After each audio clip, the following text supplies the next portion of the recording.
Výška stropu, to je taká brutálna téma, ktorá už čakám tie emócie, aký som debil. Totižto v nejakom videu som sa zmienil o výške stropu.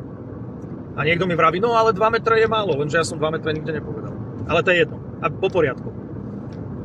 Minule mi niekto napísal, a nebolo to prvýkrát, je tu nejaká norma, ktorá hovorí o výške stropu. Tak za prvé, a výška stropu dajme, ja neviem, či 2,55 m alebo koľko. Viete, norma. S normou sa oháňajú ľudia, ktorí neovládajú fyziku. Tak to bolo a tak to bude. Alebo tí, ktorí chcú robiť zo seba múdrych. Tak keď už chcete zo seba robiť múdrych, tak si naštudujte, o čom tá norma pojednáva. A tá norma pojednáva o tom, že domy, ktoré nemajú vetranie, musia mať nejakú výšku stropu, aby sme zabezpečili nejaký objem v dome vzduchu. Na každú osobu musí pripadať nejaký objem vzduchu a keď máme trojizbový byt, tak predpokladáme, že tam nebýva jedna osoba, ale že tam bývajú povedzme minimálne 3-4 ľudia a ten dom musí mať nejaký objem a blablabla. Proste to teraz nie je podstatné. A to je hygienická norma, ktorá nám hovorí o tom, že tá výška stropu je dôležitá kvôli tomu, aby sme mali v tom dome čerstvý vzduch, aby nás tam hlava nebolela, aby nám tam nebolo zle z toho vzduchu a tak ďalej. Vodná para by mala kam stúpať a tak. Čiže norma hovorí tá, ktorú mi veľa ľudí rado cituje, hovorí o výške stropu pre byty alebo domy alebo interiéry, kde nie je vetranie, tak áno, tam je stanovená z hygienického hľadiska minimálna výška, ktorú ale samozrejme vy nemusíte dodržať, keby už o to išlo, keby niekto chcel nižší strop. Ale potom je tu iná norma, ktorá hovorí o nútenom vetraní a o vetraní akože aktívnom, nejakom proste nie náhodnom, ale o normálnom vetraní v rámci tých moderných stavieb.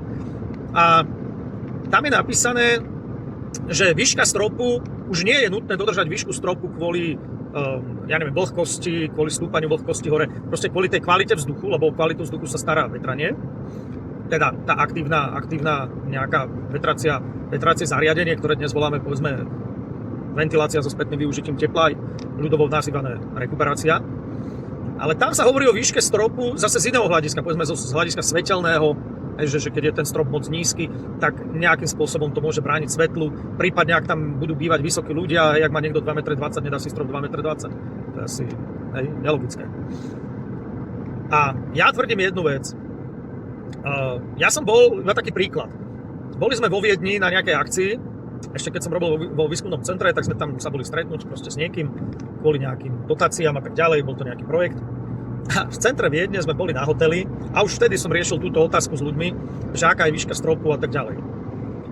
A samozrejme meter mám so sebou. Pozriem sa na strop, hneď mi bolo jasné, že ten strop nemá ani 2,60 ani 2,70, ale rátal som, že má tak 2,20, 2,30. Ten strop mal 2,20, 2,30. A sme boli na večeri a ja sa pýtam, no čo, akože ako sa vám páčia izby, všetko OK. A bola tam jedna baba, ktorá sa stále so mnou hádala, že výška stropu musí byť a blablabla. A ja vravím, izba je v poriadku? Jasné, v poriadku. Páči sa ti? Jasné, páči sa mi. Nič si tam nevšimla zo stavebného hľadiska, tak nejaké okná, preklady. A to je všetko? Hej, to je všetko. A to, že je výška stropu 2,30, to ti nevadí. Nie, výška stropu tam nie je 2,30. Hovorím, no chod si to zmerať, tu máš meter. Čiže, viete, vy ľudia ani tak neviete vnímať, že či tá výška stropu je 2,30 alebo 2,50. Vy len keď vidíte číslo na projekte napísané, tak už sa vám zježia chlpy.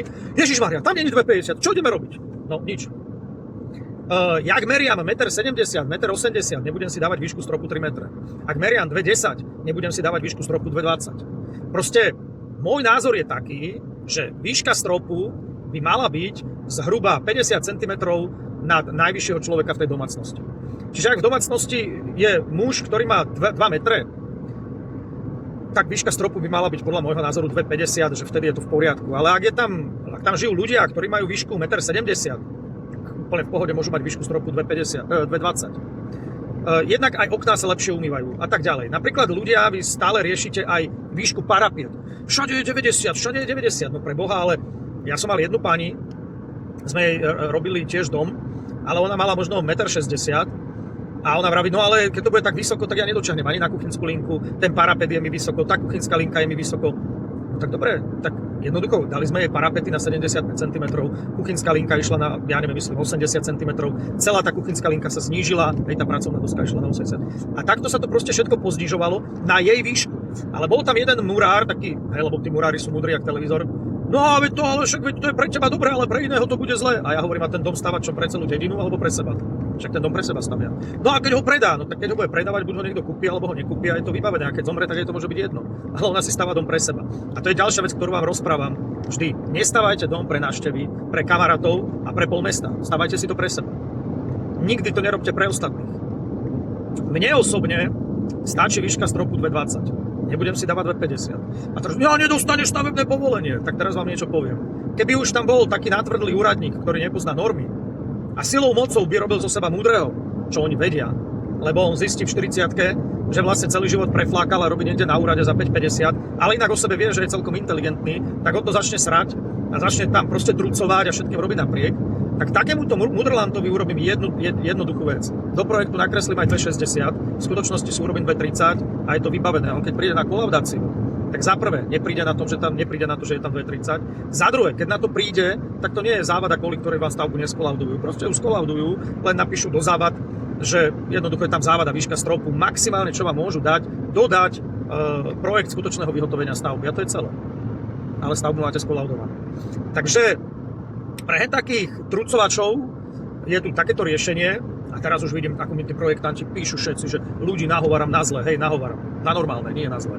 Zlé je, viete čo? To, že vôbec ľudia musia robiť stavebné konanie preto, aby si postavili vlastný dom. To je ako, za chvíľu budeme od lastovičiek. Ja tomu dávam ešte naozaj tak 100 rokov, 5 až 300 rokov, že my budeme fakt aj od lastovičiek žiadať stavebné povolenia a lastovička, ktorá nám ho nedá, tak ju zastrelíme a zbúrame jej to hniezdo. Aj od medveďov, aj od líšiek budeme chcieť, aby nám na brlohy dávali stavebné povolenia. Stavte sa, že to príde. Ja som si tým tak istý, ako to, že zajtra bude nový deň. Takže, ale to je iná téma, to už je taká skoro politická téma. Takže takto je to s tými výškami v tom dome. A teraz poviem ešte jednu vec. Ak by naozaj tam bol natvrdlý niekto z toho stavebného úradu, aby vám do toho pindal, tak viete, do celkového objemu toho interiéru by sa podľa správnosti mal počítať aj objem nad sadrokartonom, nad tým podhľadom. Lebo, teda do tej výšky. Kvôli čomu? Lebo nie je to nikdy vzduchotesné medzi tým interiérom a tým podhľadom. Tam normálne prúdi vzduch. Čiže tá výška stropu z hľadiska hygienickej normy je dodržaná. Hen to je podhľad, to nie je strop. A s týmto sa dá kľudne operovať. To je jedna vec.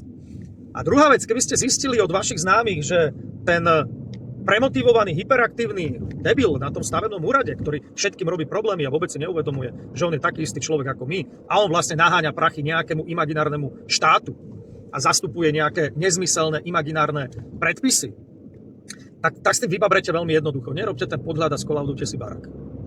Lebo barák sa dá skolaudovať vtedy, keď už tam máte namontované jedno umývadlo, záchod, jednu žiarovku a to je celé. A tečie vám voda, teplá, studená z kohútika, viete spláchnuť záchod a tečie to do kanalizácie a viete zapnúť svetlo. Už vtedy to môžete skolaudovať. A nemusíte tam mať ten podhľad, ten sadrokartón. Máte tam konštrukciu.